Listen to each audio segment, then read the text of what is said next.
Magandang araw mga kaibigan. Bigyan natin ng reaksyon, opinion itong post ng Bilyonaryo News Channel. National Bureau of Investigation Director Melvin Matibag has asked the House Prosecution Panel to reschedule his testimony before the Senate Impeachment Court because he was invited by the Federal Bureau of Investigation, FBI sa US, to a summit on scams and transnational organized crime. Wow! Papunta sa US. Sarap naman, ano? Oh, basahin natin, ha.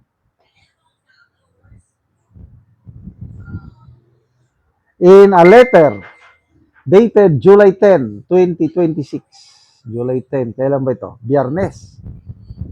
Addressed to House Lead Prosecutor and Batangas Representative Luis Tro, Matibag expressed his readiness to take the witness stand and asked that his testimony be rescheduled before July 20.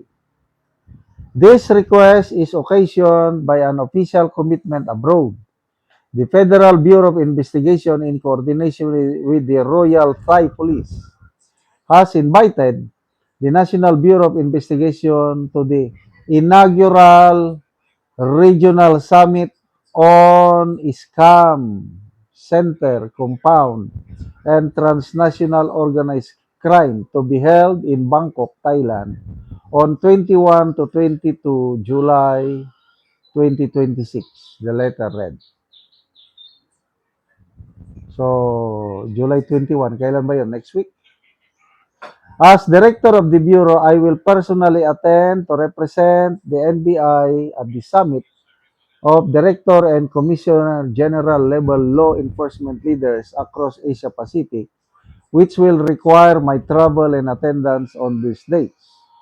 The Senate Impeachment Court holds trial sessions from Monday to Wednesday beginning at 2 p.m. In view thereof, I respectfully request that I be scheduled to take witness stand prior to my departure so that my participation in the summit will neither disrupt the proceedings or nor delay the presentation of my testimony.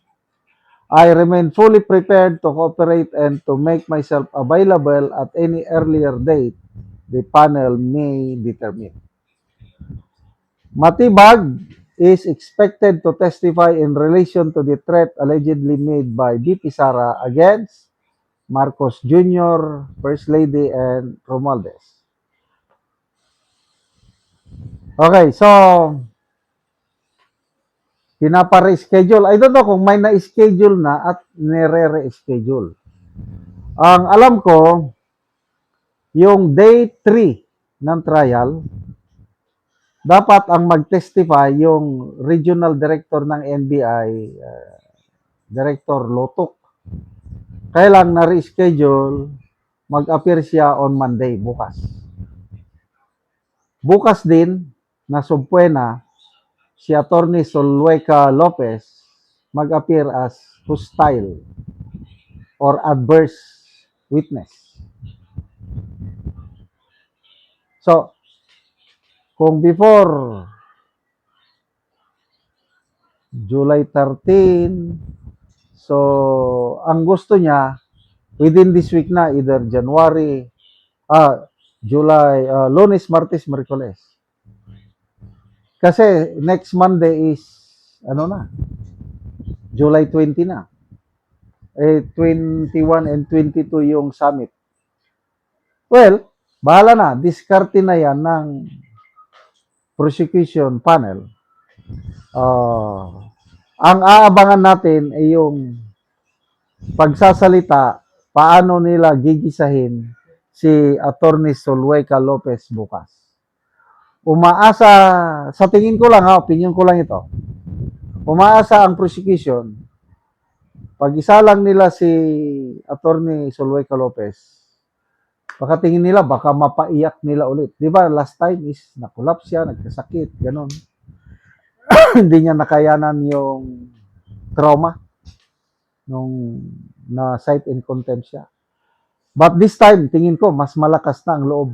Palaban na si Atty. Zulueta.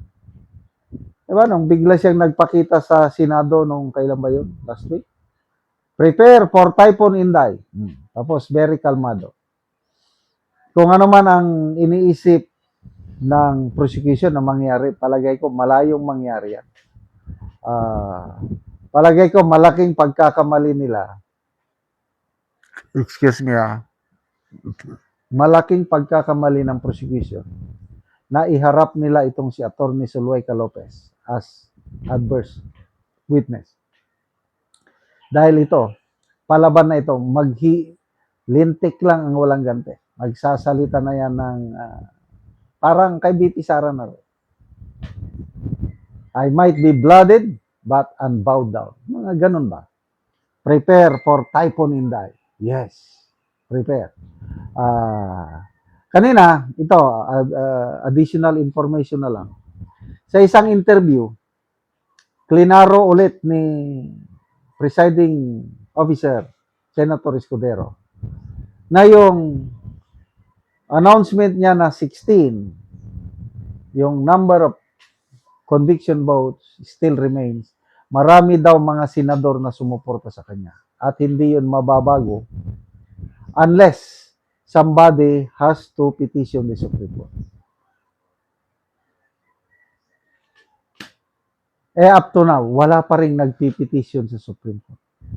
Anong ibig sabihin nun? Dapat sana, itong, pwede, prosecution, dilawan, loyalist, magsampa na ng petition para habang maaga pa, mag-decide na ang Korte Suprema. Baka sakaling bababa yung threshold. Kung walang gumagalaw, palagay ko, tuloy-tuloy na yan. With Escudero presiding, nako, patas yan sa tingin ko. Kaya, blessing in disguise na si Escudero ngayon ang presiding officer dahil makakakuha tayo ng patas na pagdinig sa trial ni BP Sara. Salamat mga kaibigan sa inyong pagsubaybay sa channel nito. Nakakatulong kayo ng malaki sa tribong Talanding ng Bukidnon dahil income natin sa sweldo sa channel nito is pantulong po sa tribo. Namimigay tayo ng libreng yero at pako para makapagpatayo sila ng mas maayos na mga tirahan. Panoorin niyo ang video na ito.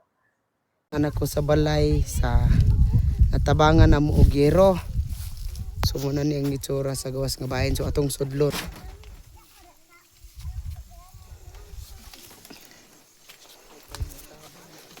So karon mo na ni ang itsura sa ilang atop nga silupin lang.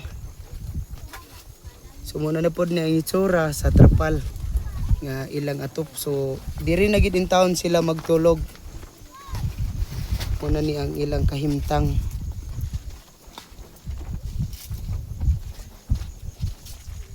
So karon atong tan-awon kay nagpatindog sila og bag-ong balay nga ilang pag-atupan sa natabang nga yen. Ug karon mo na ni ang iro nga among gihatag nga ilang iatop karon. So mo na ni ang ilang gipatindog nga bag-ong balay nga ilang pag-atupan. So naka patindog na gud sila sa ilang bag-ong balay.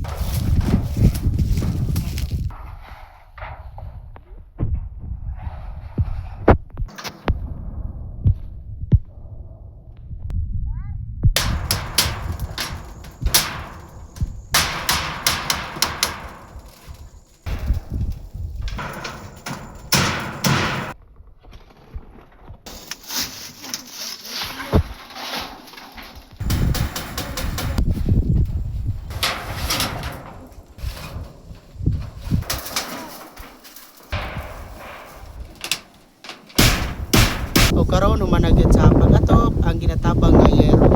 Salamat sa naghatag sa sin og malamat sa Ginoo nga nakabalay na gyud mi. Di nami maulanan.